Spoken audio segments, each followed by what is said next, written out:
Okay, it's open and being recorded. And We I'll have mute. I don't see a minutes taker, but that doesn't matter since we're recording, right? They'll just catch up unless Joel, I don't know Joel. Okay, let's get started. Leah. Joel is our new IA sergeant. Hi Joel. And I do see our minutes recorder too, so good. All right, this is my first meeting since I think October, because I didn't come in November and then we didn't have it in December and January. So forgive me for forget how to do all this. We'll just get started.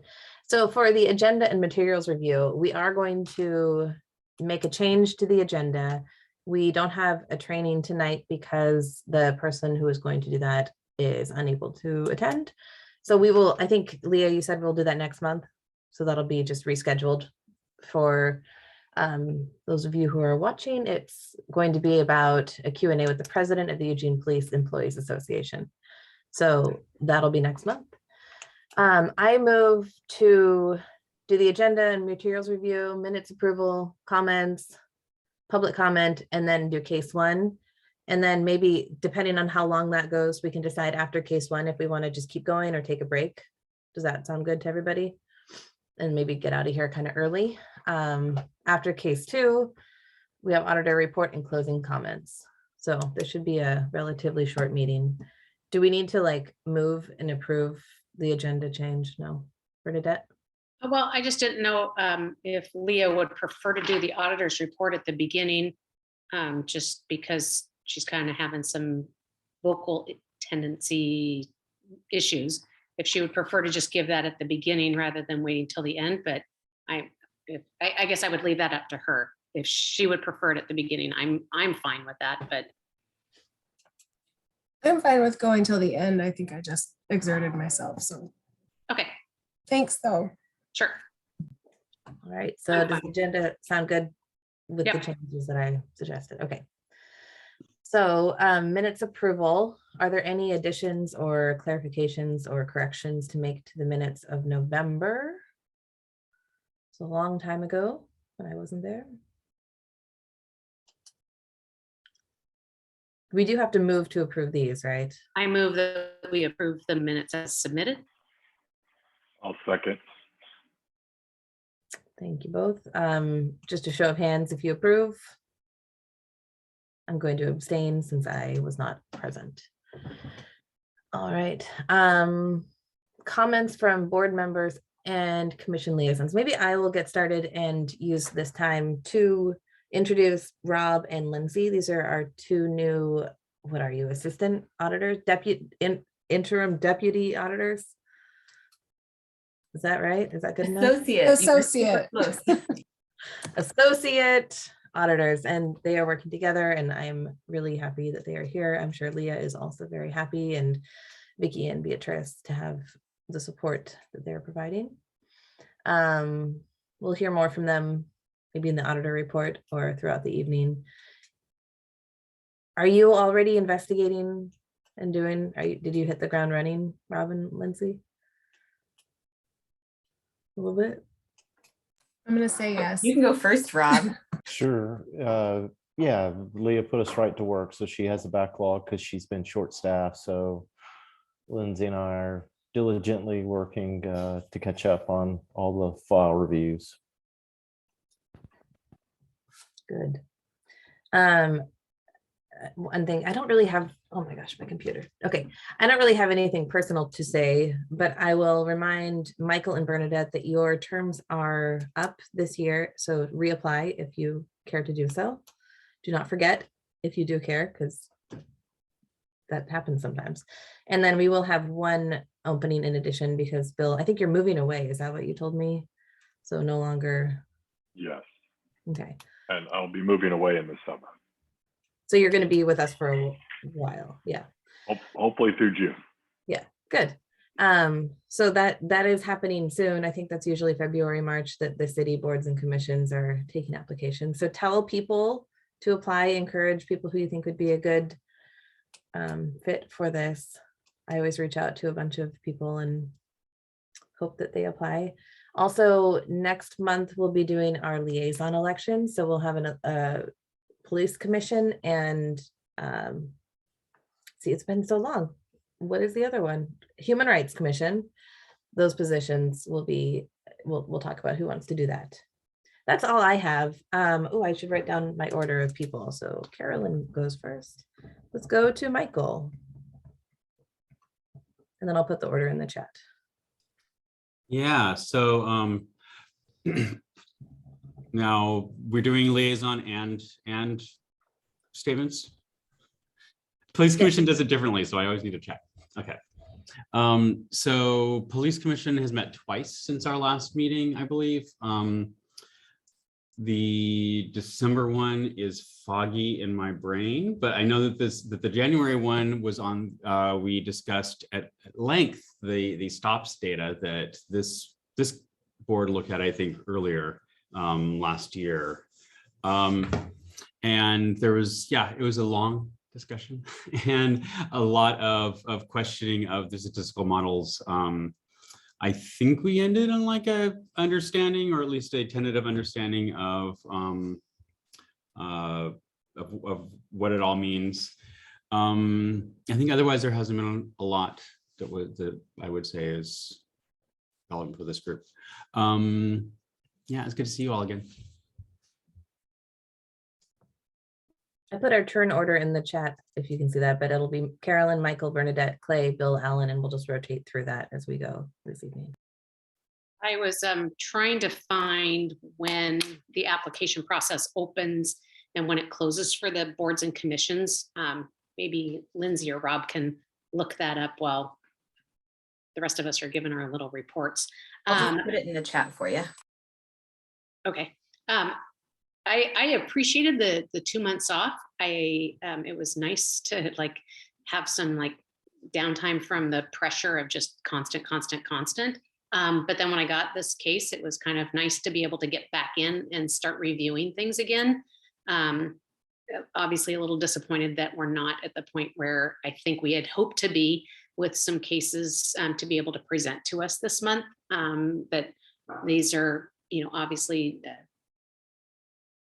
less serious in the sense that that we don't, well, part of it is, not having the report, not having, the staff to be able to do, I think, all of the comments that the auditor usually is able to put in writing to the police department. I think those are really helpful for obviously the police department and helpful for us. And I think aid in our discussion a little bit when we can kind of see, where things were going. So, it's pretty helpful. I appreciate the idea of having the police union come and talk to us, because I think it's a good discussion to have with them from time to time. I think it's been a few years since we've had one of their representatives come. And so I'm sorry that Michael's not feeling well.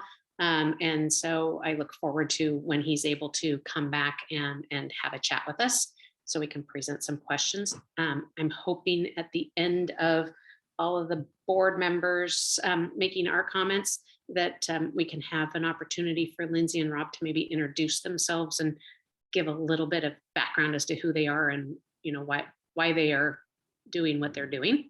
Glad to have Lindsay back. I know about Lindsay, but there's new people that might not know Lindsay's background, and I don't know anything about Rob, so I'd be interested to kind of just hear how he came to this position. And I'm glad to be back chatting with everybody. And maybe someday we'll be in person again. Clay Neal, hi everyone. I don't have much to add. Happy New Year. I'm also looking forward to the discussion with the union. It's a topic that I had many discussions about in my previous roles. So yeah, I think it'll be productive, and hopefully we'll get to be able to have that discussion soon. And other than that, just looking forward to, discussing these cases. Nice to see everybody. Well, good evening, everyone. It's nice to see everybody again. It was, I will admit, it was nice having a couple months off. And I think Leah appreciated it to try to get caught up, and nice to see her getting some help. I think that's great. And I look forward to hearing more about Rob. I know we all know Lindsay from being around her for the last few years. So, but it'd be nice to hear a little bit about Rob's background. And then I just wanted to let everybody know that, you know, I am where my family and I are planning on moving down south and so to Southern Oregon during the summer. So I wanted to make sure that Carolyn and Leah and Bernadette knew that, so they could make sure that that position was put through the interview process and filled after I have to leave. So, but I will be around for the next few months, and I will really miss this board. It's been a lot of good learning about the process and some great work that's done here and by the auditor's office. So thanks, everyone. Good evening. I'm stressing out because it seems like, you know, Clay and I are just arriving. It seems we took 2 months off and now like this turmoil in terms of continuity. So I don't want to lose Michael, Bernadette, like re-up if you can. And Bill, it's distressing to, you know, like there's a lot of institutional knowledge in terms of this board, it seems, but like, you know, so in any event, and the other thing is I didn't see, like we took this break and then I didn't see public notice of this meeting in the paper for the last 2 days with all the other committees being being noticed. So just pointing that out and not being critical, just saying, I think it's important to transparency and, you know, that if we're meeting, it should be in the paper with the other meetings. So that was it. Thank you.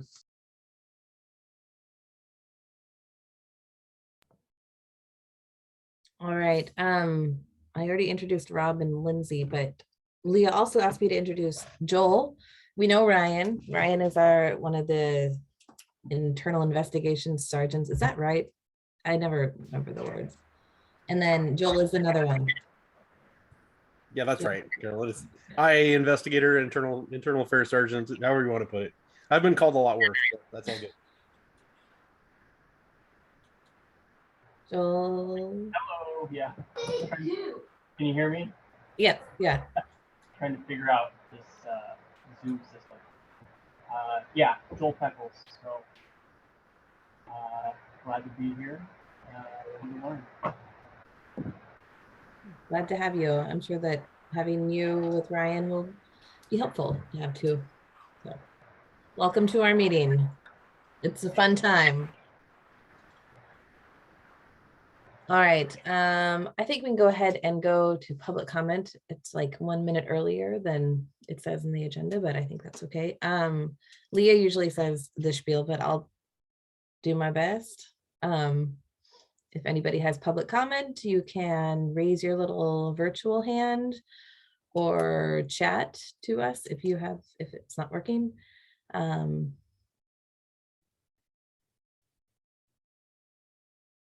I'm not seeing any comment, and actually, thank you for saying no comment. That clears it up. Okay, so we have no comments. So we can go straight into case review number 1, the allegation that employee was discourteous during a call for service for trespass. And Lindsay is going to go through the slideshow for us this week. Thank you. I'm gonna do my best. Oh, Lindsay and Rob, before we do this, do you guys want to introduce yourselves and tell us more about yourself, or should we do that in the auditor report time? What's your call, Chair? Let's do it now, because then we know who we're talking to. That's nice. So Rob, sorry, before Can we you get go to first while I get my share screen together? Yeah, Rob Eller. I'm a retired special agent from the DEA, joined the DEA in Atlanta, Georgia, and from Atlanta, I went to Santa Rosa, California, then Albuquerque, New Mexico. I promoted to the supervisor position in the Eugene, Oregon office, which is what brought me to the Pacific Northwest. From there, I did a stint in Los Angeles in internal affairs for DEA, and then I did 4 years in Seattle, and I did about the last 15, 16 months with DEA in Ankara, Turkey, and retired out of the Ankara, Turkey country office in December. So I'm excited to join Career 2. And I knew about the office from my experience working with the city before. So, I mean, I had interactions with Pete and Jerry and Russ and some of the other leadership of the local agencies. So that was how I knew that the auditor's office existed, and there was a vacancy advertised, and I applied, and so here I am, looking forward to career 2.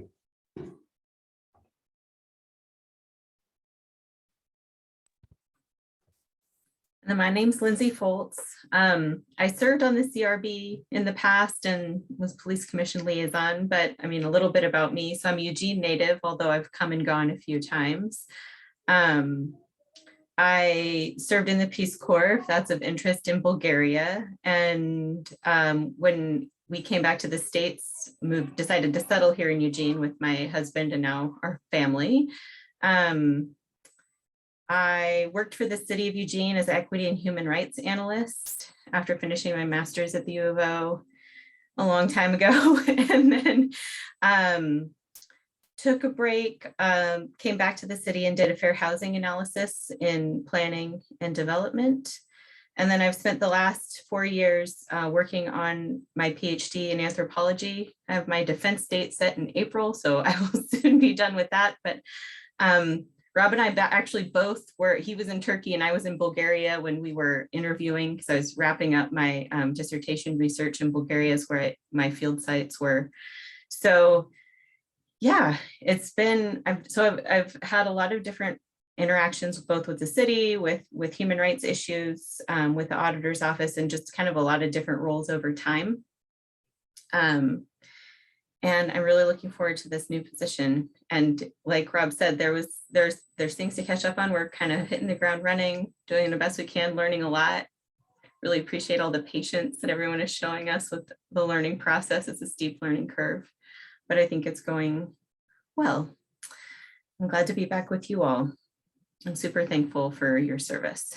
So I can share the screen now, and I will do my best to emulate Leah, since she's usually the one who does this. And let me see.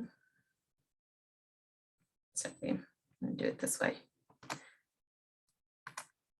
Okay, can everybody see that? Okay, so we're gonna go through the case summaries. This is the first case. This one is the allegation related to officer's response to a trespass call. And here is the summary of facts. So I will just read these. I'm gonna try to move there. Okay, so 2 EPD officers were dispatched to a post office May 5th, 2021 to assist with removing a patron who was refusing to leave after being asked to leave by employees. When Officer A and Officer B entered the post office, they located the patron. Officer B told them to leave and that they could be cited for trespassing. The patron argued that they couldn't be trespassed. Officer A informed the patron that the employees were allowed to refuse them service. The patron continued to explain their position. Officer A again asked them to leave. Officer B said, "I'm begging you to leave." The patron gathered their items, told the employees, "You'll be seeing me again," and then attempted to use the self-service machine in the lobby. The patron again was directed by officers to leave the premises at the request of the supervisor of the post office. The patron walked out the front door and dropped their wallet. Officer B called after them and returned the wallet to them outside the front doors of the post office.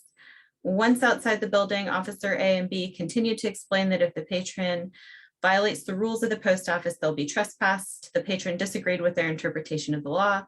Officer B informed the patron they were not allowed to go back inside or return to the post office. The patron argued they had the right to conduct business in the post office.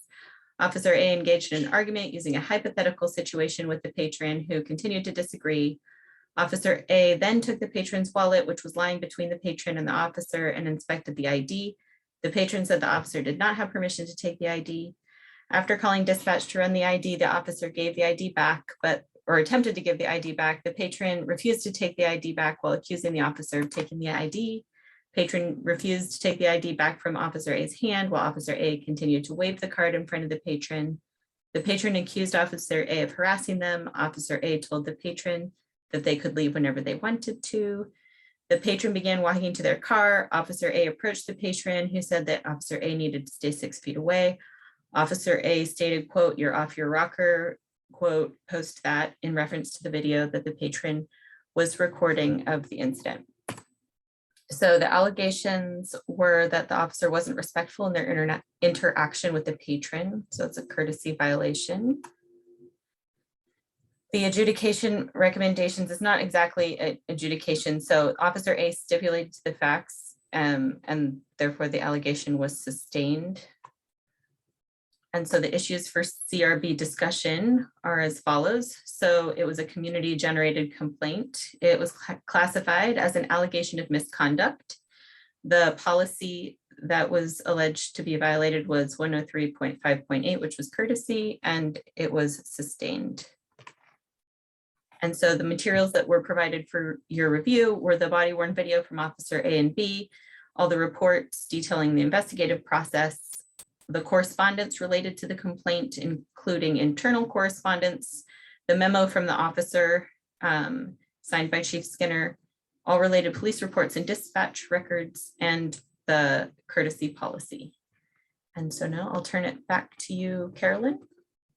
You can have your discussion. Right. The first discussion point is going to be about complaint intake, classification, investigation, and monitoring. So all of those things. And Michael, we'll start with you for that and then go around.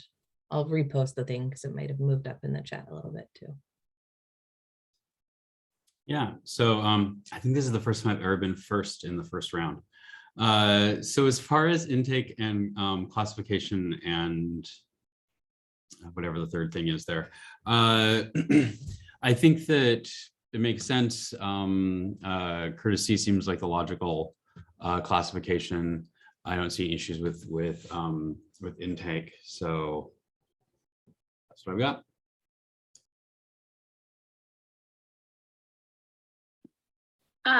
I agree that, I mean, the intake is, obviously what it is. I mean, the classification makes the most sense. The monitoring, when somebody stipulates to something, there's not really a lot to do in the sense that, they're just saying, and the video speaks for itself.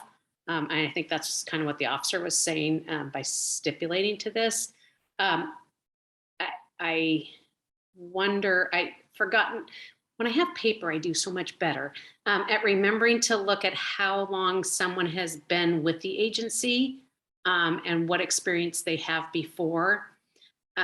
Because thank you, 6, 10, I'm seeing some numbers thrown up there. So it's more than just a couple of months, let's put it that way.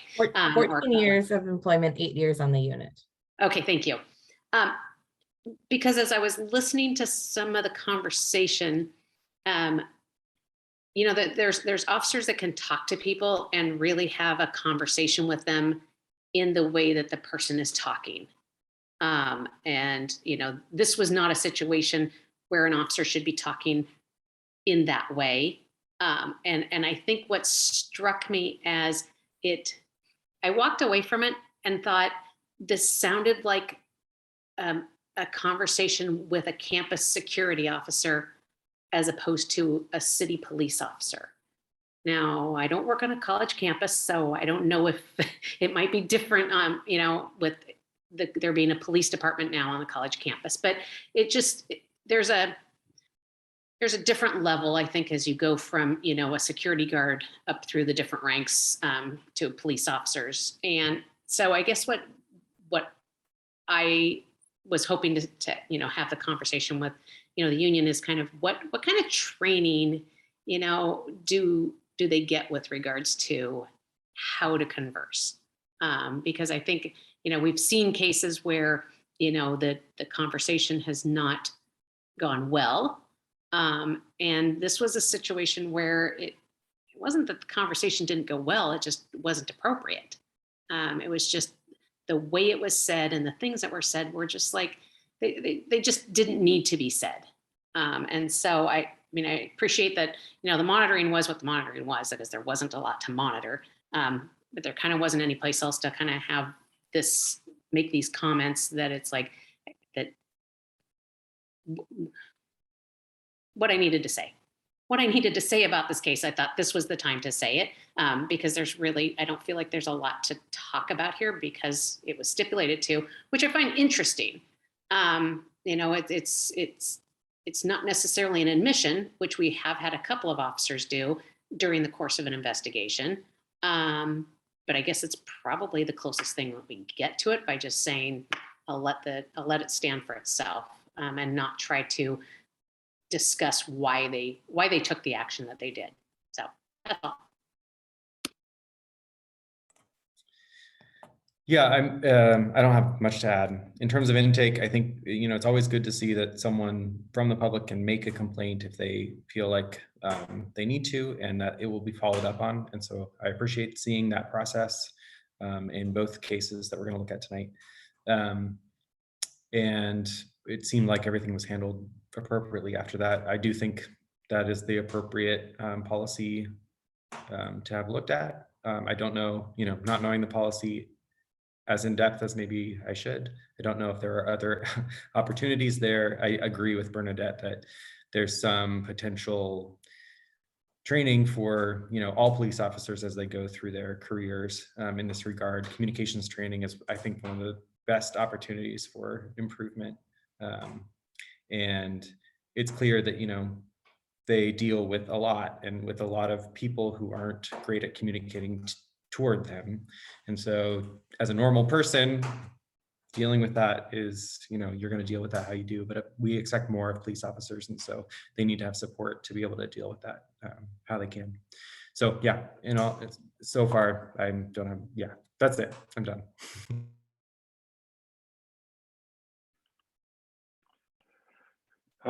So, my thoughts on this, I mean, I think, it's classified right. I mean, his behavior, you could kind of see, as it went through the video of him kind of losing his ability to talk to him. I think there's some frustration there on his part with probably having to have people that, again, continually tell them what their job is and how to do it. Doesn't make what he did right.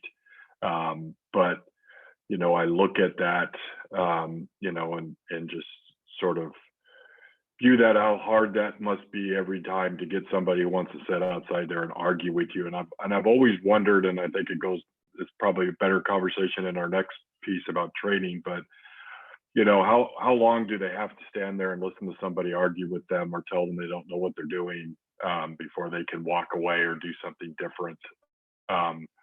I think that's always the part that is hard for them. I think they have to figure they have to stay there to make sure they don't go back in the post office. So they have to sort of take this, verbal, I don't want to say quite attack, but again, to have somebody keep telling you that they know the law or they know what's better than you do. So I think there was some frustration that built up in him after I think it was like 3.5 minutes into her video that you could see his kind of demeanor change a little bit on that. And I think that was just where his point was. And, and again, I think the training piece is good. That maybe the second officer should have stepped in and maybe sent him away. I think we don't do that enough, have that kind of ability to have a second officer who may not be in that same position to say, hey, why don't you go stand by the car and I'll stand here in front of her and talk to the person. So, but I'll leave it there until we talk about the next thing. On this category of intake, classification, and monitoring, I recently heard about some University of Chicago research that says it's very unusual for a rude police officer to be only a rude police officer. They're often also a bad de-escalator. They may have more use of force things than someone else. And, you're trying to predict if it's a review, and we're looking at 2 instances of rudeness and the same them, it's time to say, is this viewed through the right lens, and is A worth having a look at in a broader, and this is no judgment about A and his 14 years. It's simply an observation that if that's true statistically, and I'm not vouching for the University of Chicago, but if statistically it's true, then I'm troubled by the fact that it's, just that, and maybe it should be more. So, thanks. I had a question. I think this was Jason's, but I imagine Ryan or Joel could help me out with this question. This is the first time I've seen a stipulation or stipulate adjudication, and I'm just a little bit curious about why that is, instead of, there have definitely been cases where you've gone through the interview process and the officer being investigated has been like, yeah, I probably didn't do that right. And they agree that it should be sustained essentially, but I don't think those were the same situation with the stipulate. So Yeah. I think actually Cindy might be really good to talk about this, because we flirted with various versions of an expedited process in the past, and this is kind of what we tried currently. And Cindy, if you want to speak more to it, you'll sound a lot better than me. I will try. Yes, we have tried what we call an expedited process on a few of these cases where sometimes the union on behalf of the employee explores the idea to find out whether or not the chief would be interested and allow for an expedited process. And so that was this case, although what we ended up with, instead of a more comprehensive memo from the employee, it was, as you say, a stipulation, essentially. The chief accepted that. And so we moved forward with, that kind of took care of the investigative phase as well as the adjudication. And then it went on to the corrective action phase. So it was a little unusual, even for us, but that is what happened in this case. Does that help? I think so. So essentially it was like the officer was saying, yes, I did this wrong. I just admit it. Let's get the discipline, instead of having to go through an investigation and interview process. Right. Okay. Okay. And then I had another question. I know that we have seen this name a lot, and it's hard to keep all the names straight. And I know that it's the same officer, both these cases. Is this a name that we've seen a lot as like the officer BCD in the cases, or is this one that has come up a lot as being the person investigated? And I think this is probably more Leah. I believe there was one Officer A case in 2020. But otherwise it would have been Officer BCD, if that makes sense. It does to me. Does that make sense to the rest of the board? I'm asking. And okay. Because I think it is, it is kind of with what Alan was saying, it is important to note when we continue to see an officer making bad calls over and over again. Okay, that's all for me with intake and investigation, all of that stuff. So Bernadette, can you start us on EPD policies, practices, and training? Yes. So I think I disagree with what people are saying with regards to the stipulation, that it's an admission of a violation of the policy. I read that the officer is stipulating that the video speaks for itself and the person watching it can make their own determination as to whether or not that's a violation or not. And maybe I'm wrong on that, but that's how I understood it, that they were stipulating that, there's really nothing to ask me because this is all on video. And so that was how I read it. Correct me if I'm wrong. I mean, if the stipulation was that they actually felt like they violated policy, I'd certainly like to know that, because to me that shows a growth that we don't always see in officers, even when they kind of agree with the facts that are being reviewed. And as far as, seeing if this officer was a named officer or a BCD, I personally try to put that aside because I think that we should be looking at each case as it is. And I think the agency is the one that will make the determination whether or not how an officer has acted in many cases, how that should be viewed. But I would think as this board is looking at the actions, that we should really be looking at the actions of the day and the place and time as to whether or not they violated a policy or not that they were rude on another occasion. And so therefore we think that they're probably likely to be rude on this occasion, or some of the other things that the University of Chicago report says that, you know, I think it just goes down that thought process, and doesn't keep things as clean as I like to keep them. I think the policies, I think the policies and practices are good. I agree with Bill that having another officer step in when an officer's kind of going off the rails, when there's a bad cop being a bad cop, to have a good cop step in and say, hey, let's take a minute, let me have the conversation.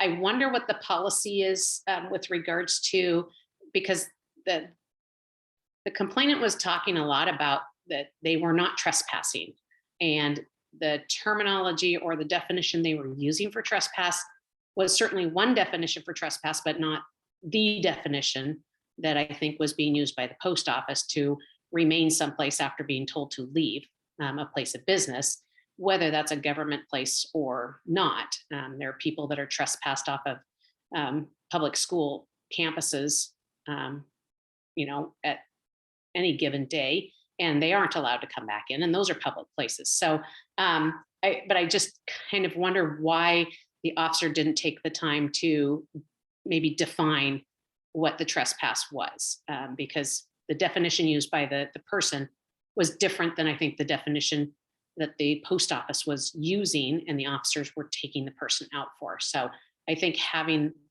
maybe, you know, just, there was a lot of give and, you know, take going on there, but it was just like sometimes the officer was talking A and the person was talking B, and they weren't meeting up.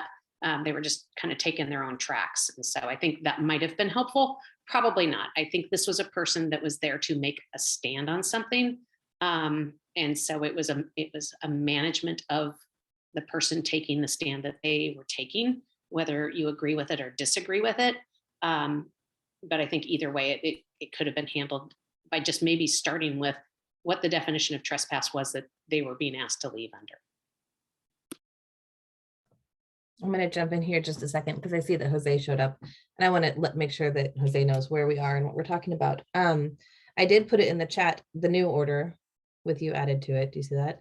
Right now we're talking about the topic 1, training, or the case review 1, the trespass one. I think you probably figured that out listening to Bernadette.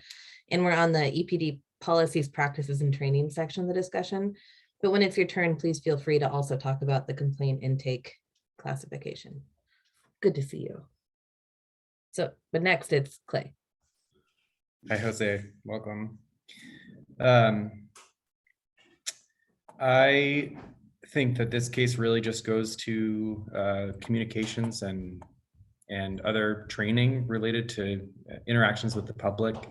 I can only assume that police officers have these kinds of interactions very, very frequently, and we see two ends, sort of two ends of the spectrum in these two cases, where it's really about, you know, interacting with different individuals in the public who have really different life circumstances, and whether you agree with any of their lifestyle or any of their beliefs or not, it's the duty of a police officer to be, you know, as courteous as possible while enforcing the law. And I kind of think the event specifics of either this case or the other case are irrelevant, even though we can talk about those. It's really, to me, about giving police officers the communications and human relations tools that they need to be successful at their job as their job changes over time. And so I don't know, you know, it would be interesting to hear about the breadth of training that is available to police officers in this regard. When I was reviewing training protocols in Portland, which is a different agency, I found it lacking in the kinds of training that I thought would be appropriate for these kinds of interactions. And it really relied on, you know, the personalities of the officers to say whether or not they would be successful in the field. And, you know, that's not enough. We have to provide more support, I think. So I would be interested in the future to hear, you know, have a training topic on that part of police officer training. And I kind of agree and disagree with you, Bernadette. I agree that we should be see, it would be good to know if the officer felt like they were agreeing with the results of the investigation or agreeing that they had violated policy, just to know if this is sort of a growth moment for that officer. But I do think that looking at actions cumulatively is important, because it can be just a few people in an organization that can sort of have a real big impact in how that organization is viewed, and how public perception tracks across years of an entire organization. And so I think it's important to look cumulatively at individual officers as they come up in our review as well. That's it.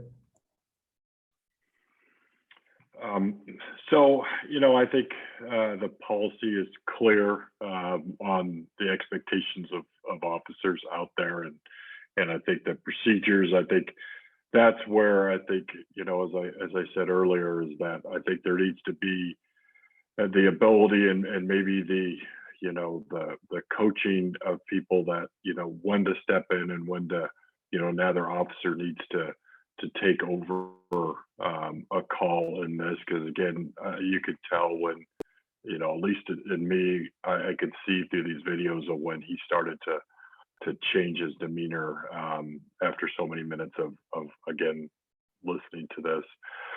But and I agree. I think training is always important, and we gotta continue to do it. I will say that we have to be careful of going down this.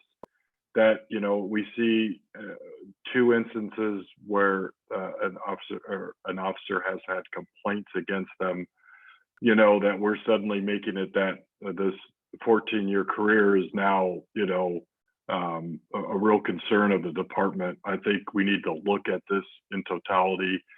How many interactions do they have a day? They're out there 5 days a week or 4 days a week. I'm not sure how many. I think they work 4 days a week. For all these time, and to have, two courtesy incidents happen against this officer, in the same time frame, and then another incident, I think, which was completely different type of incident. We just have to be careful that we don't go down that slope, and say everybody is bad if they have so many instances, that are going through this process. Because also, the one thing I've talked to Leah and other people about is that I think some things show up in this process that don't belong in this process, and then that they're also marked with those too. So, but again, I do think there needs to be, continue to look at training. I agree with you on that, Clay. I think that's one thing that we always need to give them as many resources as they can to handle all this kind of stuff. So just not to belabor it, but the research was that it's as a predictor of bad behavior of a police officer. If they're one category doing something over and over again, they're often doing it in other categories. Whether that's true or not, or applies to A or not, that's fine. But I believe it's the auditors. Who else but the auditors are going to look and see if, because we rely on the department, of course, but if there's going to be an independent, it ain't going to come from us as a civilian board. It's going to come from whoever has the deep access that's supposed to be the independent view to look and see, is it just discourtesy, and is it just this 2 times? And hopefully when we talk to the union at some point, I'd like to talk about predictive behaviors and what triggers. Do we use software that triggers, we should look more closely, because when you see he lost it on 2 completely different things, mask and trespass, these god awful things that we ask these men and women to deal with every single day for the last 2 years. What a terrible work thing. So I have some sympathy, but I also, he lost it on training. I gotta say, I hate to admit this, it kind of pains me. She may be right. She may not be a provocateur, this complainant.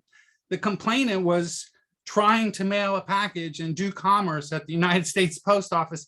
And sometimes, even though if she was urinating in the lobby or being annoying, they can tell the cops to remove someone and they can remove them. I think the training issue here, and this would have de-escalated completely if the officer said, like, hey lady, like, we can't make them serve you, but this is federal property and I don't think she could, I don't think she could have been I think it would have been wrong to trespass her. It would have been a misapplication of the law.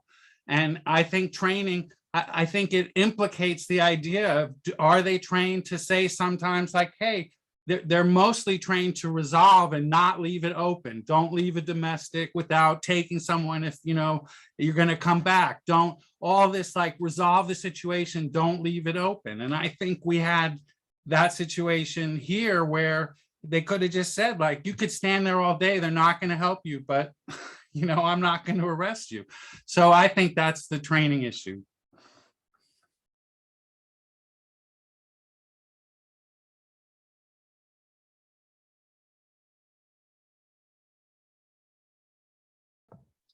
It looks like we lost Jose. Yeah. Okay, so Michael will go, no, wait, would go to me. That's me. I don't know. I think for me, watching this situation, it just felt like Officer A was doing, oh, there's Jose. Jose, I'm gonna talk and then you can go after me. I don't know if you can hear me there. The officer had patience and they were trying, and then it hit a point where they just couldn't anymore. And I think for me, I was like, oh my gosh, I know that feeling. This is what I deal with, like with my children, where I just need to be the parent who steps away and my partner is the one who needs to come in and take over. So I agree that having the other officer step in would have been good. I think that it was fine until the moment that they started following the patron away. Like there was no reason to do that. And that just felt like the officer had like all of this pent up emotion that needed to get out somehow. And it reminded me a lot of the training that we had from the deputy chief, is that what we call her? About like taking care of the mental health of the officers. And this isn't like a huge thing, like, you know, excessive force or something like that. But it felt to me like we gotta get this officer in to that system at this point, so it doesn't escalate and become a bigger blow up next time. Because I don't know, for me, I'm like, okay, that could have, if they could have talked this through with a trained professional, maybe then it would help another situation not happen. Does that make sense? I think that's how I felt. I was like, ooh, this is the moment. We got to talk to someone about our feelings before they get too big, and they got too big. Okay, Jose, you're back. So how about let's do Jose and then Michael.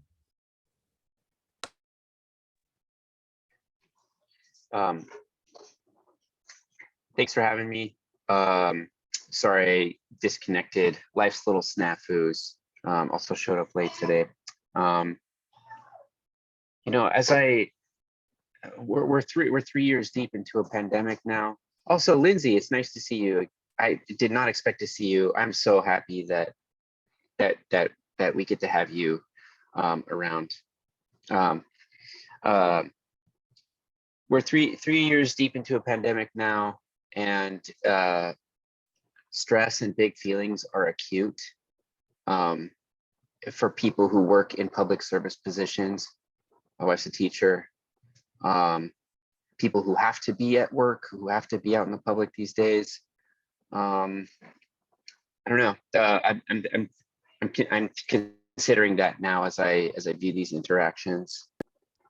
But Carolyn said something that I had been waiting to say, that there's a turning point when it came to was it necessary to follow them? I don't know.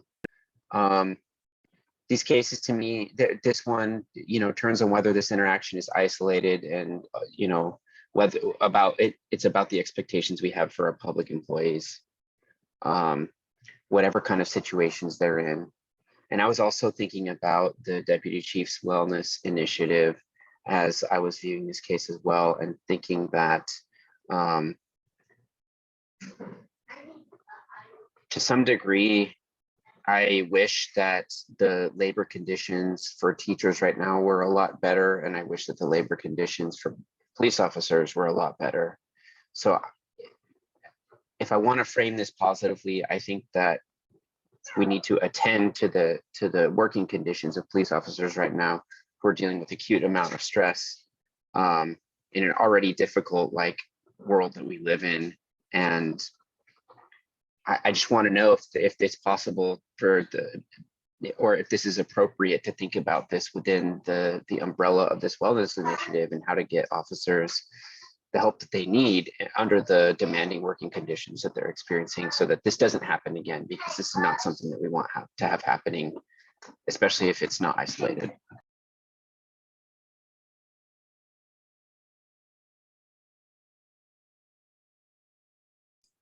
I'm up.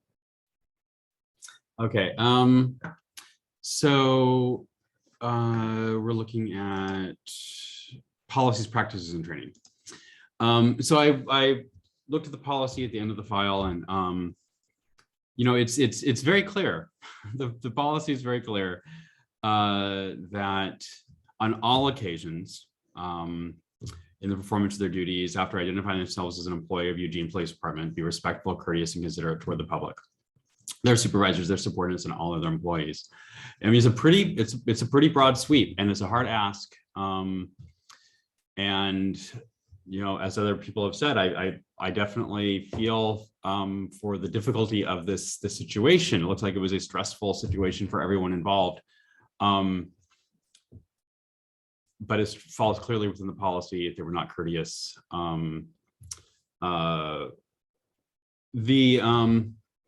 I also noticed in the policy that it lists, so letter C under courtesy, no employee shall use epithets or terms that tend to denigrate any particular gender, race, nationality, or sexual orientation, ethnic or religious group, except when necessary to quote another person in reports or testimony or in testimony.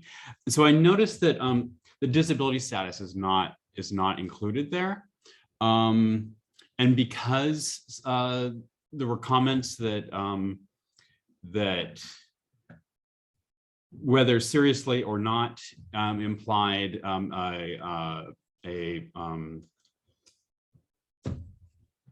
psychological impairment on the part of the reporting party or the patron. It strikes me as perhaps that should be there. And so I can pass that along on the police commission if folks want. I don't know if they will get to it because they have their schedule, but it does strike me as something that should probably in Eugene be there. I think that if it is the case, then certainly disparaging someone for a mental condition would not be what we would want. It would not help the situation. If it's not the case that they have a mental condition, then certainly implying it is beyond not courteous and kind of hostile. And so I think that that was sort of the point for me where I really felt that this one was one that needed to be called out. And I won't editorialize anymore. I think that's it. Oh, except to say that I was frantically Googling a definition for stipulate, and it seems like the use of it in the file is not quite the same as the standard use definition for the term, and so I'm not sure how it's being used exactly. I think I had a colloquial sense that it just meant agree, and the dictionary doesn't quite agree with me on that, and so I don't know if there's a reason. Maybe it just randomly showed up in the file, but it's not a technical term for the auditor's office. I don't know, or the IA. Okay, I had two things that I want to talk about. Now I have three. I'm going to obviously make this quick so you don't have to hear this voice for very much. Okay, so number one, stipulating. I think you're correct in that it's not a technical term that we tend to use very often at our office or in this process. Cindy hit the nail on the head. This is kind of what we were provided, and it seemed to hit the requirements that we needed as far as, well, if you don't have any desire to attempt to justify the behavior that was seen on the video, then I guess we agree we don't need to take any investigative steps against you. Or involving you, I guess. So it could be moved forward, but I did not take it to be I accept all fault, for this bad thing. I didn't take it that way. Number two, that disability status, that's a really good point, Michael. I appreciate that. And yes, that's definitely something to take up at POCO. I feel like that's Police Commission. At Police Commission. I think that's the exact proper forum for that. But I will also make a note we've got EPD folks here, so I'm sure they'll be telling the chief before I do. But I think that's a good update that should happen. And then finally, I really appreciate the points that you guys are all bringing up around this employee is central to both of these complaints. And sort of coincidentally, we are also working on an early intervention system right now. We had worked on it a couple of years ago, pre-pandemic, and obviously everything fell apart. So we're trying to get that back on track. And this is sort of the set of cases that keeps coming up. And we're like, this employee needs assistance. This employee, obviously is losing their temper. What can we do to offer support, a different team, a different time, all these things. So it's actually been really instructive for us, and in trying to think of the menu of services that can be available to folks, and also the trigger points that will result in offering more focused assistance, if that makes sense. So so I appreciate you guys all talking about that, and I'm going to shut this down again. Michael, did that? Okay. So next we're going to just talk about adjudication recommendations, and Clay, you can start with that. I don't know. I mean, we'll just go through it, and there probably won't be that much discussion. If you want to discuss it, go ahead. I'm not trying to shut you down, anybody. Yeah, I don't have much to say on that front. Seems pretty straightforward. Yeah, I don't have anything to add either. I just want to respond to the auditor just briefly and say that yes, it is to look to see how we can support that person, but it's also, and this is not Officer A, it has nothing to do with Officer A, it's just in general, or did we make a mistake? Did we hire a wrong person, or is there some other area in this, that's all, that's the faith that I place in the auditor. Thank you. I couldn't unmute to say thank you timely, but thank you, Alan. I appreciate that.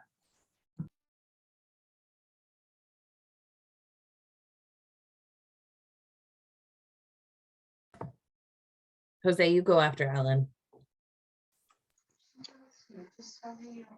I have nothing to add as well. And then it's me. I agree with the adjudication.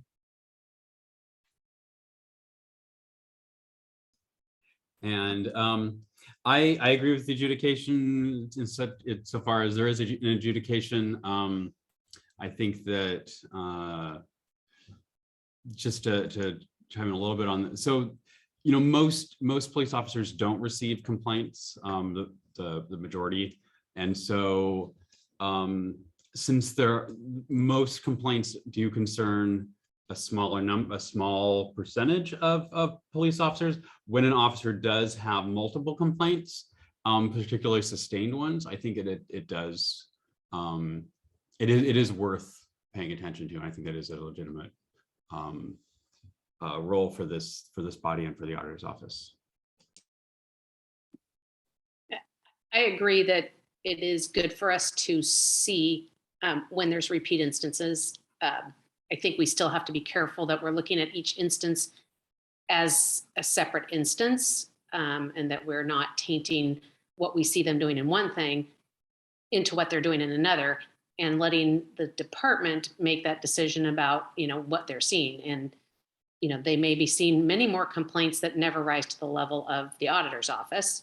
But there might also be a balance of commendations of, where they've acted, gone above and beyond and courteous and being kind to somebody. And so that's why I'm always kind of hesitant to take multiple cases of the same officer. But I think I trust the people that I'm serving with, that they're also looking at these as individual cases. I mean, and I think as we've talked about, you know, the trespass, I think this is probably, you know, it's like as much as we've kind of went, well, can you trespass from a federal building?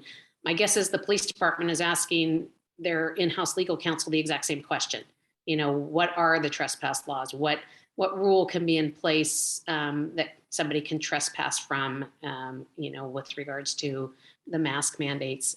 And, you know, when we start talking about when an officer has done something and we see multiples of it, you know, I think the other reason I hesitate to bring it in is because how many other times did this officer have to go and talk to somebody about not wearing a mask in a building on this shift or on this week or on this month, or, you know, I mean, as it was so well said, you know, we're a couple of years into this now, and there's a lot of fatigue going on with a lot of people over a lot of things.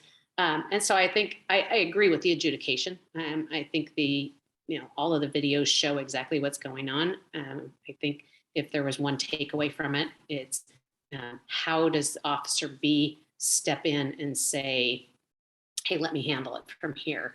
I think that's a training tool that I think would be really helpful. You know, but there's a lot of dynamics, obviously, that, you know, go into play with something like that. You know, the seniority level, that whether somebody's a training officer, whether somebody is a supervisor, you know, all of those things come into play. But I'm hopeful that there's people looking at this because they're hearing us. And as I've seen over the years, as we talk about things, it goes back to the police commission. It also goes back to the police department, and changes get made, you know, a lot of times based on our discussions. And that's one of the things that I've always appreciated about the police department, you know, sending representatives and listening to what we say at these meetings. That's all. And I don't need a break if that's going to be the next question. That was going to be the next question. We're only about 10 minutes ahead of where we were supposed to be to take a break. So I think it would be fine if people do want to. Is anybody wanting a break? 5 minutes. Okay, let's take a 5-minute break. I saw one nod, so I feel like we should respect at least that one person. So let's take 5 minutes. We'll be back at 6:38. Okay. I did it. The power, it's wonderful. Okay, looks like we are mostly back. So let's jump into case 2. Lindsay, are you prepared? I am. So here we go, share the screen. I'll just click down to case 2. Here we go. Okay, so this is case number 2, allegations related to officer's response to a vehicle towing call. So Officer A was called to assist the City of Eugene Parking Control with towing a bus. The bus's owner was attempting to prevent the vehicle from being towed, and Parking Control reported that the owner was threatening the tow truck drivers and throwing things at them. Officer A arrived and made contact with Parking Control and tow truck employees. Officer A then made contact with the bus owner, informing them that the vehicle was going to be towed. Officer A and vehicle owner engaged in a back and forth exchange about the legality of towing the vehicle and the timing of towing the vehicle. Officer A accused the bus owner of being a drain on public resources and causing many calls for service. Officer A asked who else was in the bus, and when the bus owner went to enter the bus, they said Officer A wasn't allowed to enter. Officer A pushed the bus owner aside and told them they were not allowed to enter the bus either. Officer A made verbal contact with another occupant of the bus who began unloading items for the bus to prepare for towing. Officer A instructed the tow truck to hook up the bus. Officer A and the bus owner continued to engage in a verbal exchange, eventually culminating in the bus owner walking away and calling in a complaint. The bus owner told the other bus occupant they were going to get one of their cars and then left the scene. The other bus occupant continued to unload items from the bus. So the allegation in this case, again, was courtesy, that the officer was not respectful, courteous, and considerate toward a member of the public. The adjudication recommendations within the chain of command were sustained. The auditor and chief was sustained, and the auditor concurred with the chain of command. The issues for CRB discussion on this was a community generated complaint. It was classified as an allegation. The same courtesy policy is the relevant policy, and the adjudication recommendations were sustained. So the materials that were provided was the body worn video from the officer, the reports detailing the investigative process, all the correspondence related to the complaint, including internal correspondence, the adjudication recommendation memo from the chain of command that was signed off by the chief, all related police reports and dispatch records, and relevant EPD policy. So I will stop sharing and you can continue with your conversation.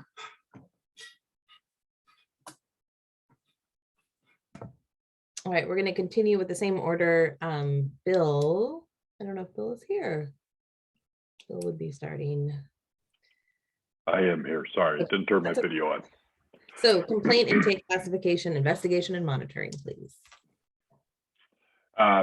So I mean, I think it was classified fine. I think the investigation was done well.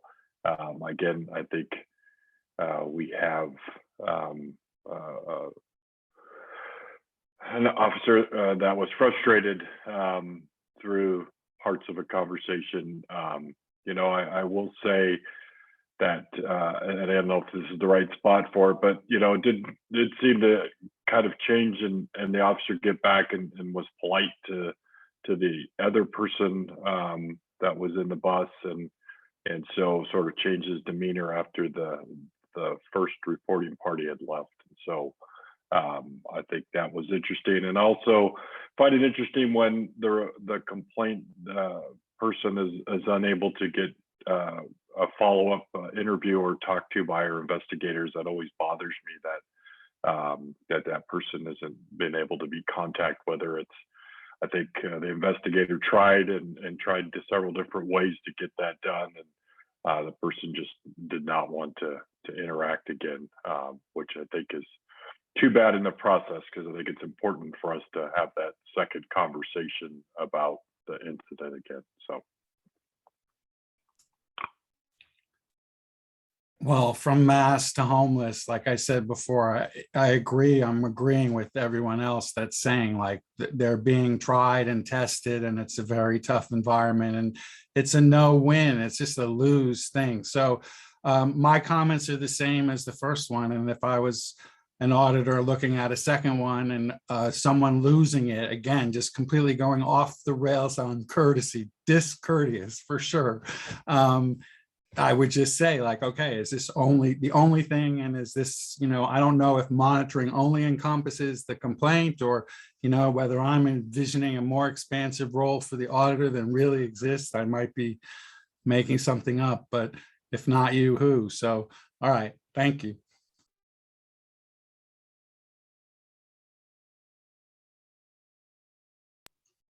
Is it me next? Yeah, okay. Sorry, when I left after I joined the first time, I lost sight of the order in the chat. This is just a weird, seemingly unnecessary interaction. And I think it's unrealistic to ask us to not see patterns where there are patterns. It's just, yes, we can read them individually. They're both clear allegations they're both clear breaches of policy, but there is also a pattern. And I think that if we want to change public perception of policing, which that in and of itself can be up for debate, I just want to say, I think that we should take these smaller interactions seriously, and I'm glad that the police auditor's office took this up.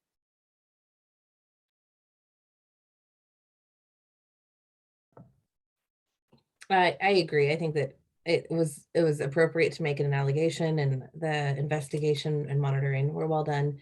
I do wonder, and I know I don't want you to feel bad about this, Leah, because I understand why you didn't do a memo, but I am hoping that now that you have support, the memos will come back. They have. Good job. Thank you. Because I think we all appreciate hearing actually written out, even if you're just going to say the same thing as everybody else, it does add a level of transparency, and that's what we're all here for. So I appreciate it. I definitely heard that feedback at the November meeting, you guys. So yes, I am definitely writing them. Don't worry. Good. That's all I had. And actually that should have probably come later, but that's all I had.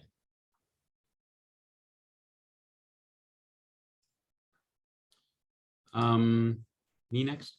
So yeah, intake classification, investigation, monitoring.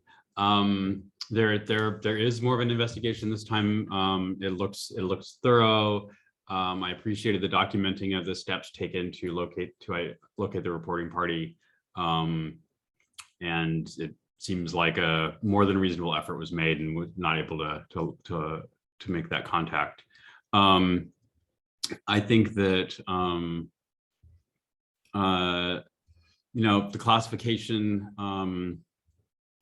again, I think is appropriate, and it's hard to weigh in on monitoring without the memo. Sorry. I hear that. I take a little issue, Alan, with your comment of the officer going off the rails. I think there's and only because in the last case, somebody talked about temper, that when they lose their temper. I think this is a patience issue. I think this is an exasperation issue. I think it goes along with what we've said in other things, is that, it's trying times. There's a lot going on. We're expecting a lot from them. And, the mental health stuff that's being reached out to, proposed in the department, helping them, with that, the de-escalation. I mean, I think all those things come together. I don't see this officer as having a temper problem. I just exasperated. I think the one question I did have, though, was there was really no discussion about the hands-on, because the whole reason the complainant walked away from the conversation was, you put your hands on me, and the officer, yeah, I put my hands on you. And it didn't seem like that was ever kind of discussed as to why that was appropriate, if it was appropriate. And again, it was this officer just didn't seem to have a way to explain things, that why are you able to tell me? That just seemed like they should be able to say why they're able to tow them, which would be part of a de-escalation tactic, I would think, to be able to explain to somebody, why they're being towed. Where was the paperwork? And so, they get there because this person is obviously frustrated that their bus is going to be towed. They've had an interaction with the tow truck driver. So are we investigating, the interaction with the tow truck driver, that there was some harassment there? That didn't seem to really come up. So I guess I kind of just would have liked to have heard some kind of questioning or investigation or some comment. And, in the future with staffing, I imagine we will see it. But I was surprised that nobody else, really brought up the fact that hands were put on and what that meant, if anything.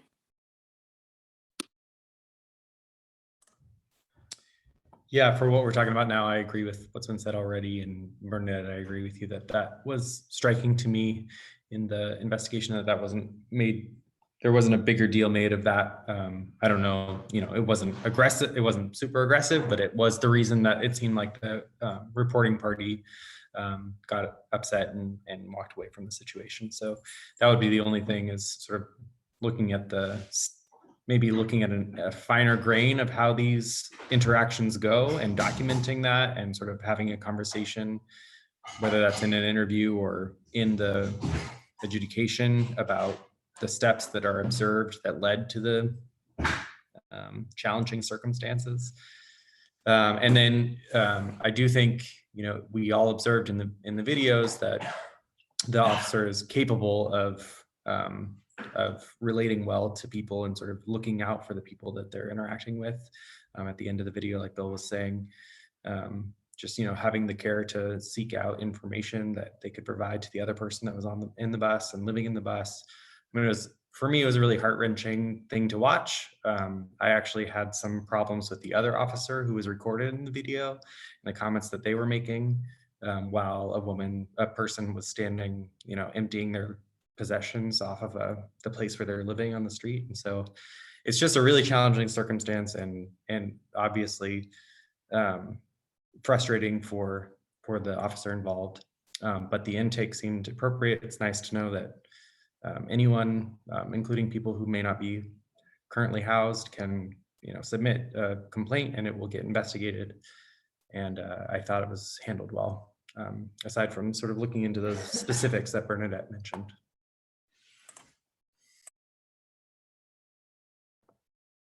All right, I think that was everyone. Alan, you can start us on your thoughts with EPD policies, practices, and training, please. Okay, and I kind of regretted as those words off the rails came out of my mouth. However, the hands-on was the basis on a claim of discourtesy. That's about as discourteous if you consider that action to be part of the allegation, which I was. But I'll walk it back, and thank you, Bernadette, for, you know, holding me accountable for that. It's a similar training thing a little bit to a trespass in the federal building. I have a question, you know, can an officer ever roll up on that situation and say, unhook the tow truck and come back at noon? I mean, the guy said the complainant, excuse me, it's going to be really, really hard for me. I'm sorry. They all were insistent that they were asleep. The two of them when the hookup happened, and that the city had said noon. And I just look at it as a de-escalation thing for a training. And I wonder, it's again the same kind of thing, that the training mindset of we can't just leave something open, or we can't tell the city to give them another. I mean, it was only 20 minutes to noon or something. And the guy, the complainant, they would have failed likely to not produce a battery in time. But at least it just would have get your things and you have 20 minutes and tow truck, wait, go get a cup of coffee. So training, just that a de-escalation versus courtesy, because the patience was lost. Everyone, the points from the last are valid here that everyone made. So thank you.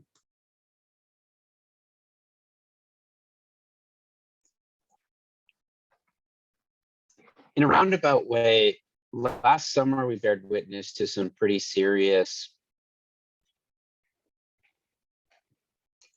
failures from which we have exigence for new training, new knowledge about policing in Eugene, not just in Eugene. But it was an opportunity to look at a kind of new civic normal, if you will. And I think that as we look at this video, it renders clear what everybody in this community tries to not see, which is this absolute crisis right now, of which I believe that we are all accountable for.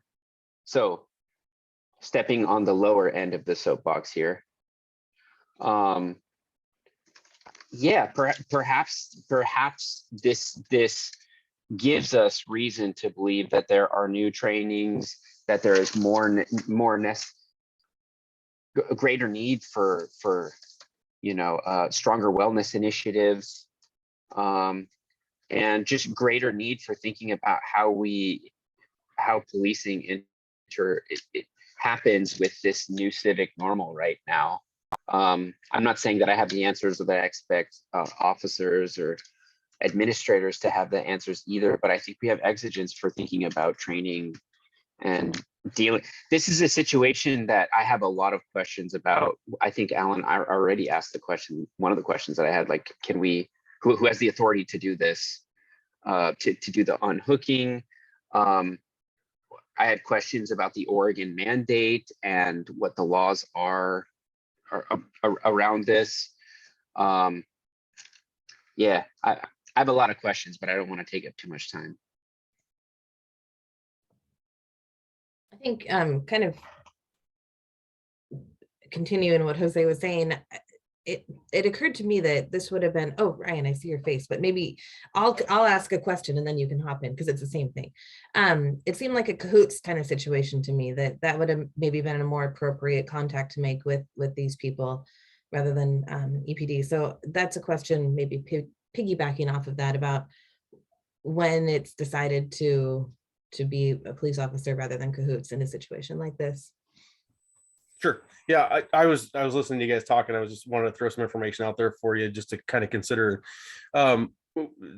So I don't remember the time, and maybe Cindy would, and maybe it's not that important, but we transitioned, the police department transitioned away from being the enforcers of that of the camping piece there. So the people in charge of that at the time of this incident was parking control. So parking control contacted our dispatch and said, hey, we need assistance out here. So we weren't really in the driver's seat as far as it goes in that situation in particular. And so hopefully that's a helpful piece for you. And to answer your question, Carolyn, our call takers are all trained to listen to what information they're provided when they get a call in, and they really do try hard to send cahoots if they seem like that would be a more appropriate response. And in this case, they chose to send. I don't know what that. I didn't listen to the call because it really wasn't part of the investigation. But that would have been something that call taker would have made a decision on at the time as to who should respond, whether it be police or cahoots. So, I mean, ultimately, yes, we could talk to parking control and say, hey, we want to suggest this. Maybe give them a little more time, that kind of thing like that. That could have happened for sure. It didn't, obviously, but they are the ones that were making the decision to tow the vehicle when they towed it and said, we need your help because this person's being disorderly and throwing stuff at the tow truck driver and all those other pieces that you guys already read about. So hopefully that's helpful.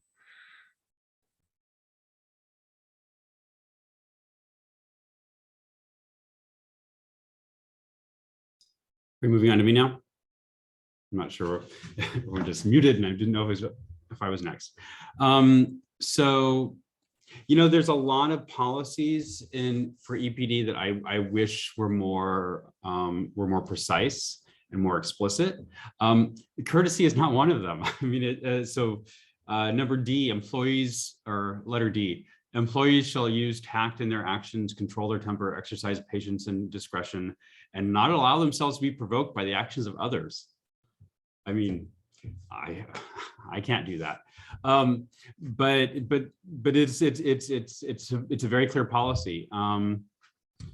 So I don't, from my end, there's no problem with the policy. I think that as far as training and practices, like, so I think that,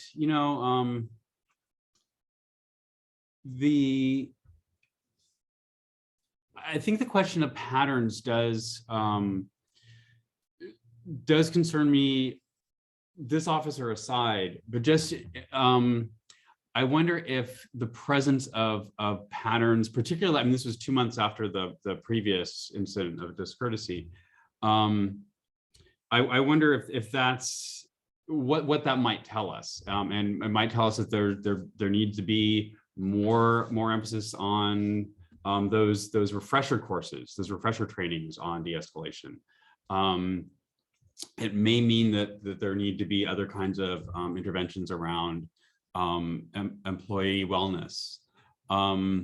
People have talked about all those, but I do think that it's good to have attention on this now, when when the issues are relatively minor. I do feel like we've talked about like the stresses that we're all under with the pandemic and whatnot. Those are less present here, and this wasn't there. There's no masks in this case. There are, or at least there's not a debate over whether someone should be masked. But there's so much. Clay kind of pointed to this. Like there's just so much that is unfortunate in these cases, and it's a reminder of just how much how many problems there are in our society, and how difficult it is for police to be the responders to so many of those problems. Yeah, I think that's what I have.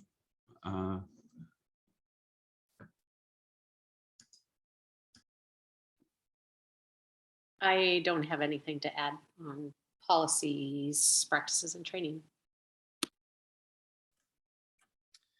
I don't have much to add. I think, Michael, what you were just saying, as a broader spectrum of looking at how our public employees respond to, how we're asking our public employees to respond to the issues that we all face in our community. This is like a much larger conversation. We've decided that police officers are the go-to for so many things that they are not necessarily drawn to the work for, or trained for, or able to do as a single human being. One person can't have all the skills. And so I do think there's opportunity for training here. I mean, forecasting what the issues will be going forward is part of what the police bureau should be doing, and probably is doing, or hopefully is doing. And it is always changing. And that's why, a lot of police bureaus are sort of trying to catch up. And I know Eugene has done a great job of trying to stay with what the needs really are in our community. But I do think, there's not going to be less in the near future of the issues we have with homelessness and with I guess, masking as a political or human rights issue or whatever it is. So just recognizing that and not trying to stand your ground as a traditional, what we thought of a police officer in the past, and really trying to look at what really are the issues that we're asking police officers to respond to now. So that's all. Otherwise, I think I agree with how the process has gone so far, and think that everything has been, all the comments that have been said are good.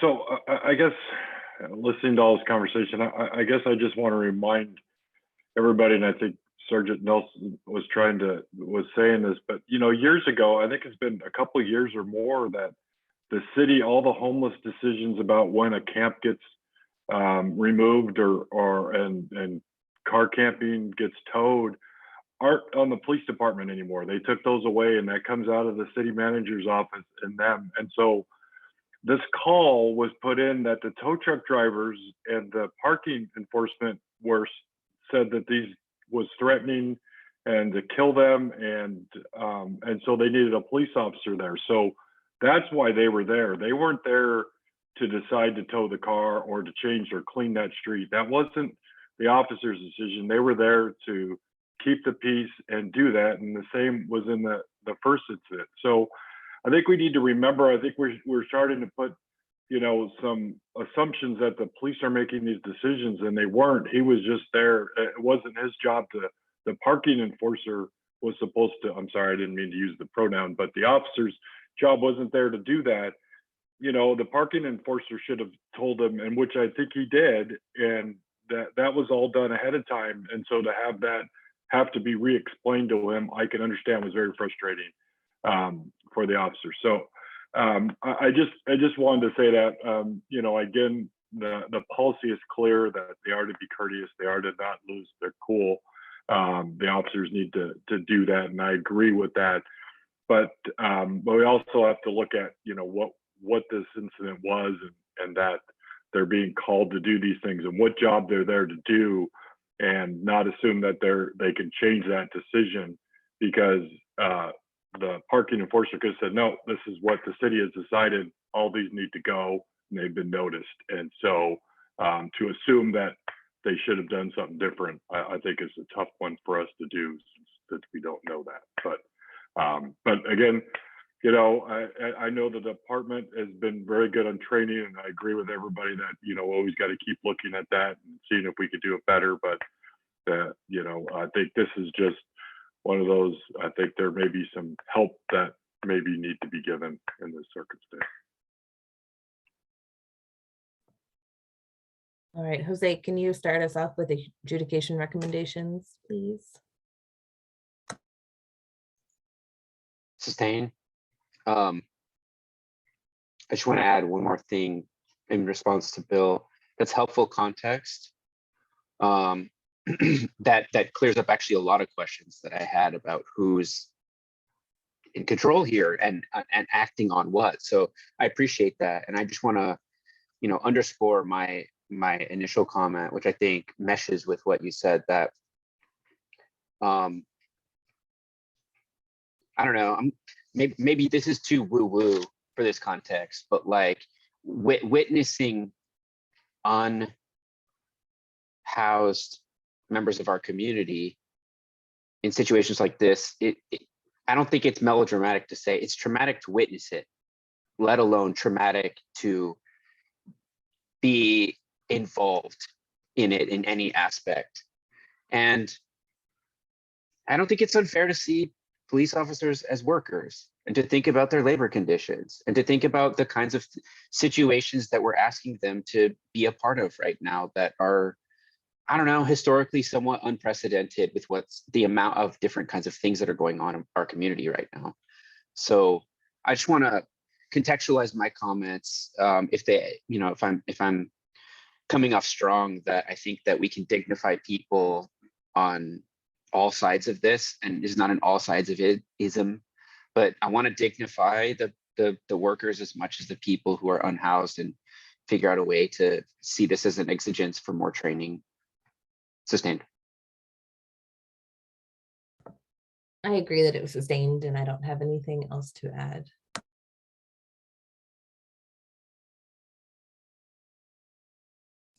I agree. I agree. I also agree.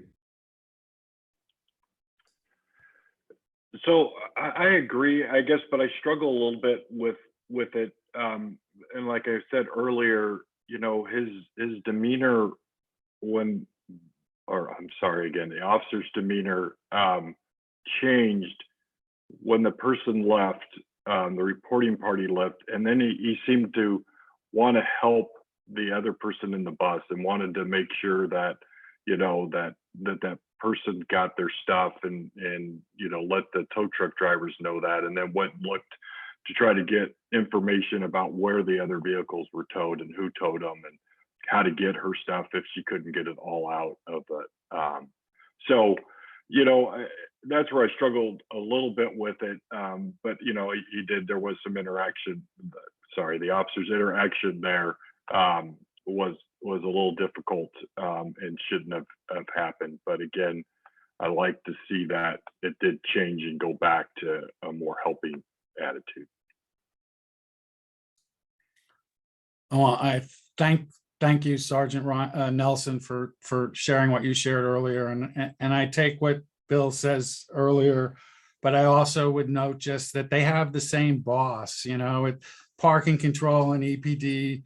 They all, you know, it's the city. And if it was 15 or 20 minutes, I just think that it's, you know, and it's fair. I think the sergeant said it could have been on the table. And I just think it's fair to say that de-escalation piece certainly was available under the circumstance. I think, and I agree with the fact that it was sustained.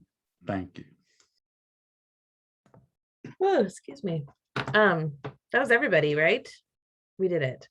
Auditor report, and then closing comments. And Jose, I want to make sure that you have time during closing comments to also give your opening comments. So be ready to do both. So, but first it's auditor report. All right. I drank a bunch of tea. It didn't help. My plan for the auditor report was to have Lindsay and Rob introduce themselves, but you people took that from me. So I appreciate though. I think that was a good change to my timing.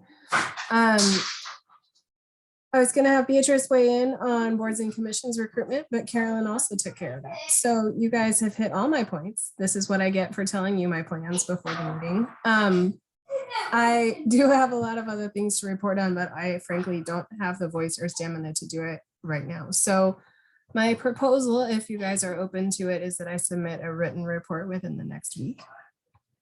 Just giving you an update on what we've been doing. And as I was thinking about it, I realized that on all my other boards, I get a director's report before the meeting. And so I was wondering if that's something that you all would be interested in receiving in the agenda packets rather than orally, informally at the meetings.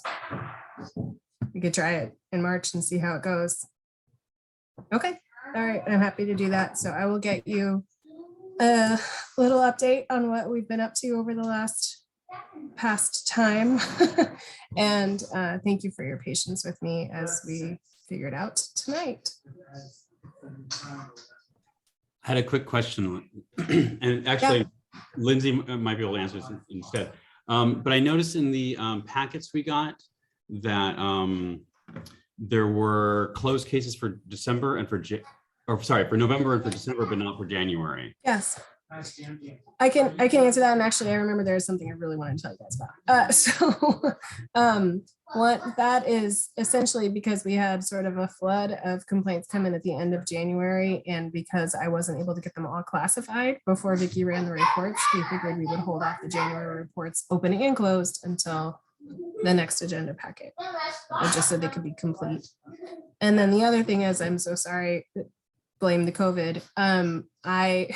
Tomorrow's city council work session, city manager, municipal court judge, and myself will be reporting back on an update on the recommendations from the ad hoc committee on police policy. Sorry. Obviously, I'm not going to be taking the lead on that, but I will be there. And it may be interesting or helpful for you all. It'll be recorded. It'll be up on the city's YouTube if you're interested in following up later. But essentially, we're just giving an update on where we are. A lot of things have been progressed on, and a lot of things are sort of in progress. And then there's others that are going to require some stuff. So tune into that if that's something you're interested in. But I will get you a more thorough written report within a week. I'm stopping now, Carolyn. Okay. Is that written report something that we could also make public? Because since it's usually public when you do it here, it seems like that would be appropriate. Who wants to start our go around? I guess it's back to me.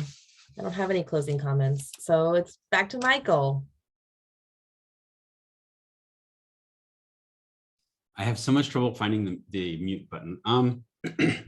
So I appreciate having these cases brought to us. You know, they're a lot different than what we've been looking at the last couple of years, and so it was nice to sort of see a different side of the complaint process. Maybe not that different, but a different set of issues and policies. I think that, you know, I was just listening to the Los Angeles County Board of Supervisors meeting today, it's like a day long, and they spend the first 90 minutes doing public comment. I know, which is basically was me listening for 90 minutes to people yelling at the Board of Supervisors in Los Angeles County about everything. And one of the things that I came away from that with, in addition to an upset stomach, was just a realization of, especially coming right into this afterwards, that there's a lot of anger and confusion like now. And, you know, not that there isn't always, and always hasn't been, but it's really, really intense right now. And there's there's such a need for people to be right. There's a need for people to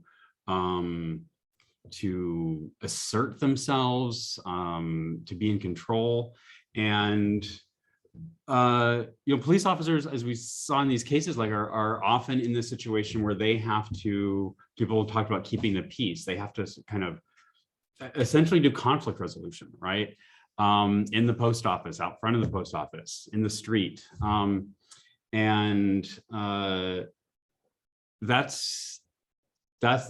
a hard set of skills that, people go to graduate school for, right? For conflict resolution. And I wonder if more than just courtesy and de-escalation, and that's probably already done, but thinking about like how officers can understand themselves as peacekeepers, right? People who are arriving on a scene where there's a dispute and they have to, right? Not a domestic dispute, but other kinds of disputes. I think in this case, both the aggrieved parties in both cases, legitimately might have had some ground for their claims. And even though like my personal sympathies might have been with the officers in these cases, like it's like that empathy and control was just kind of was lacking, and it can't be as understanding as I am with that loss of control. So that's I think my closing comments, except to say that Alan, if Rick Rosita can get the gender neutral pronouns right, then so can you. You can learn them. That's all I'll say. I appreciate your comments, Michael, especially when you say that, people are feeling out of control. And I think people are out of control because there's so much that's out of their control right now that they want to just try and be in control of something. And so it's like to be angry and to lash out at people. It's like, it's the one thing they can do. They can use their words, they can control their words. And, frustration is what they're showing right now. While I'm as happy to have Lindsay back and her perspective in the auditor's office, Rob, I really appreciate the background that you're bringing to the board or to the auditor's office, because I think it's a perspective that is sometimes lacking in everything that we do because we're so Eugenian here. It's like your experience across the country, I think, is really going to give us the ability to see that sometimes what we see as such a huge thing here is, in perspective, it's not, but it can be a building block to other places. I mean, the fact that, communities are looking at our Cahoots program and taking those other places, I think it also means that we can look to other places to find out how to do better here. And so I look forward to the insights that you will give to Leah and the Eugene Police Department as these cases go through the system. And I look forward to seeing everybody next month.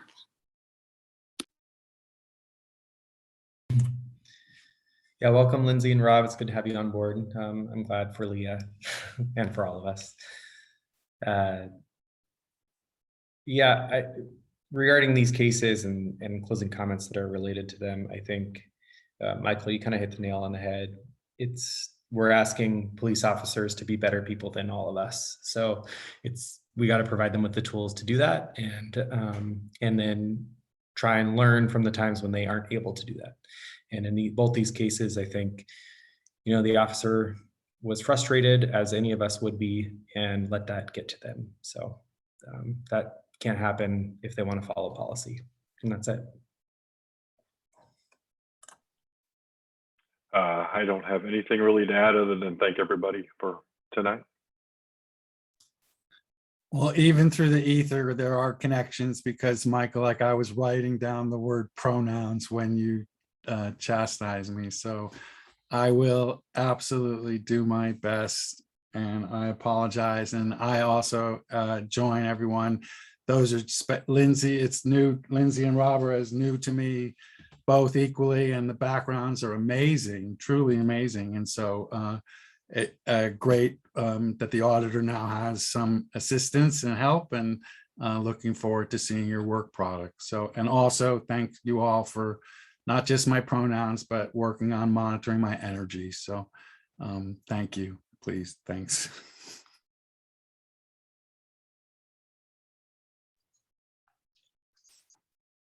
Yeah, hi. So I was able to fit some of my opening comments into some of the comments I made about the cases. The one thing that I wanted to throw out there was that I missed the narrative aspect of the auditor's report. So not a hey, what are you doing? But I appreciated that as a reader of these cases. It's helpful in many ways. So I look forward to those again. And yeah, I moved to Eugene back in 2018, back when the Portlandia, really had it right about how people drive in Oregon, which is just safe and slow. Coming here from a place like Arizona, where people do not drive safe and slow by any means. But if you've driven around even Eugene the past, I don't know, year or so, yeah, it's not safe and slow anymore. There's a lot of angry driving, and that's just the symptom of something happening right now. So I just wanted to underscore that I feel like, given the intensity of some of the previous cases that we've reviewed, this felt important in a different kind of way. And I really appreciated the selection of these cases. So yeah, they don't feel unimportant or too small to me. Thanks. All right. This was a great meeting. It's great to come back and have a good discussion with you all and have you all here. And I appreciate it. I always feel too energized after these meetings because it's late and I want to go to sleep, but I always feel good and happy. And well, not always, but anyway, you know what I mean? Sometimes content is hard. Okay, let's move on. Our next meeting is March 8th, and I imagine that it will probably continue to be on Zoom for at least that month. But I hope we're looking forward into the future of meeting in person, because I haven't met like most of this board at this point because so many of you all have joined since COVID. Okay, so March 8th and then April 12th and May 10th, and we will get an auditor report from Leah soon. And I think that's it. Thank you all very much for this work that you do. Thank you, everyone. Thank you, everyone. Bye.